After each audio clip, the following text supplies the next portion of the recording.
All right, okay. Hi, I'm Morgan Bliss. My name's up there. I am a freshman at McDaniel College in Westminster, Maryland, which is, I think, like 2,700 some miles away. We have trees. There's not smoke. I've told that's unusual. We've come at a bad time, but I really don't think it is a bad time if we are all here. It's my little hot take. All right.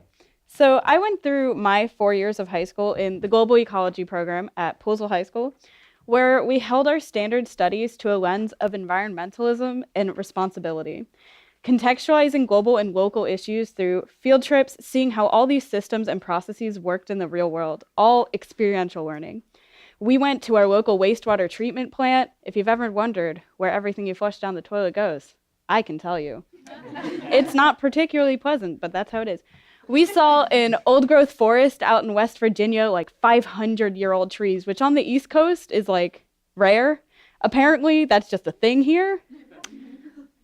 We went to the House building and met my actual congressional representative in his office. We saw where our stormwater goes. We saw all of these local farms, all of these processes that are just happening all around us all the time. This high school program set me up with a strong root system, seeking to supplement my studies with actual doing, with projects and challenges and experiences, which is how Project Green Challenge came into my life. This is actually my third year participating in Project Green Challenge. This is the first year I've been a finalist. I've not like cheated the system or anything.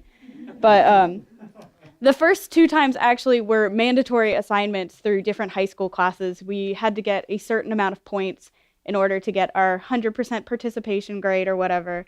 So, I did it. And I was like, okay, it's fun. I had a little team. The only challenge I remember doing one year was the extra credit for the floss and food.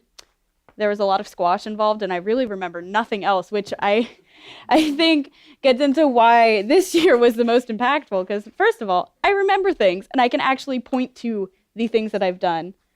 So in addition to just having a bit more free reign and time on my hands in college rather than the high school years I did this, I feel this shift towards being more impactful occurred because I did this out of my own free will.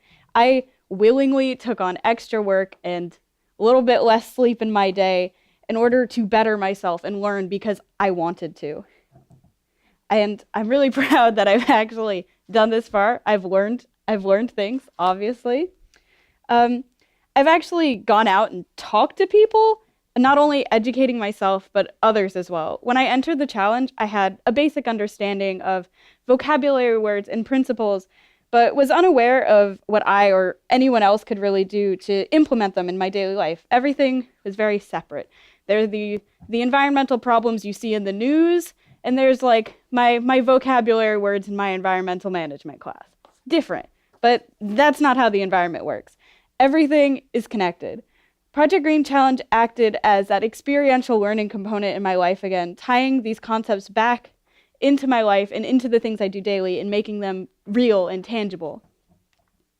So I've grown far aware of my own actions. That's the tagline, from conventional to conscious, and how you can learn and grow and change your own impact from this ignorant and unaware state to something that's a little bit more tedious, maybe more arduous in checking labels and ingredients and brands that support a triple bottom line, but it's better for you, for the environment, for people, for the economy. So in being environmentally conscious, you begin a positive feedback loop. I'm in environmental management class, and in that class, positive feedback loops are all bad. They all have negative consequences for the environment. So, like, global warming melts Arctic permafrost, which releases methane into the air, which increases global warming, which melts more permafrost. It's a cycle that increases its own effects. But Project Green Challenge has acted as a positive feedback loop that is not only positive in increasing its own effects, but positive in the consequences it has. It encouraged me to learn about the radiating impact I have on the planet, to which I make changes to be better, to which I want to learn more, and therefore I make more changes. And in doing so, I've also spread this impact in a sort of ripple effect around to other people and encourage them to do the same.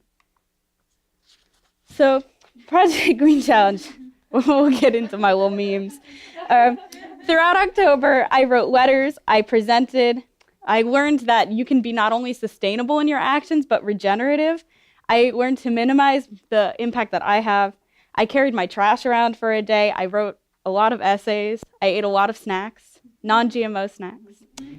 Most importantly, I learned how to share what I learned with others with an actual impact, more than just a moment glancing at some words on a screen, but inspiration, encouragement to change. I sparked conversations, I facilitated discussions, I made some memes. I was able to make an impact through connecting with my peers in this bite-sized, relevant way, the memes. No better way to capture a college student's attention than some memes, let me tell you. The same way I captured their attention, the same way longer form pieces about the consequences of climate change might catch mine.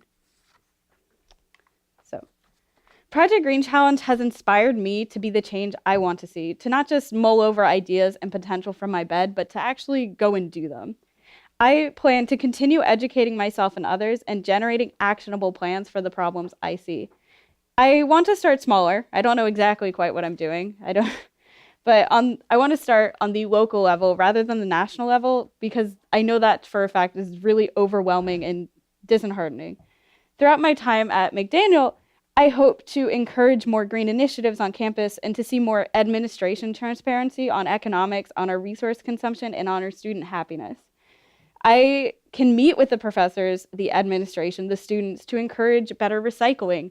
We don't have recycling bins in our dorms. Or in the dining hall, or places where people are.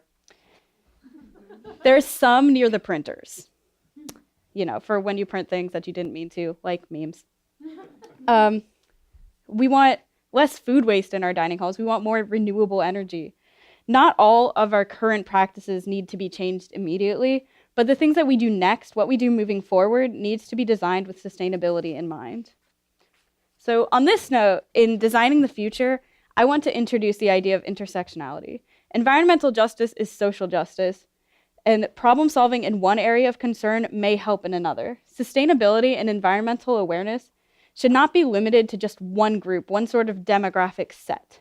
We need to make sure these practices are accessible and available to minorities, the people who are often left out of this conversation, even though the consequences of climate change will affect us all. Everything is connected, and to solve all these problems, of racist and sexist and homophobic and classist origins, we need a diverse and creative group of problem solvers that represents the broad spectrum of people here on the planet. So in tying my two passions together, we have our environmental justice and social justice. Equity has been the common thread for me. Equity starting as small as McDaniel has a chicken nugget Thursday. Maybe it's Tuesday. I don't really know. I don't get chicken nuggets. You don't eat meat? No nuggets for you. So equity can be as simple as encouraging our dining hall to give us those veggie nuggets. It can be a lot bigger in ensuring that trans people are equally represented, for queer people to feel like they belong in these spaces, in the distribution of resources and power, and making sure that spaces like this and spaces anywhere really are where everybody is equally represented. So we can't underestimate the importance of small, actionable changes. Large projects are necessary too, of course, but a starting point for our activism should be on an accessible, comprehensible, goal-oriented level. It can be just me or you making one little change, just saying no to a plastic straw, or getting your Nalgene, your clean canteen at Starbucks instead of a normal cup. We're all on this planet together, and we cannot afford to let just one group make all of our decisions for us. We have to work together in all of our beautiful and different ways to restore the earth. Thank you. Can I jump off? Am I allowed to jump off? I really wanted to jump off the whole time.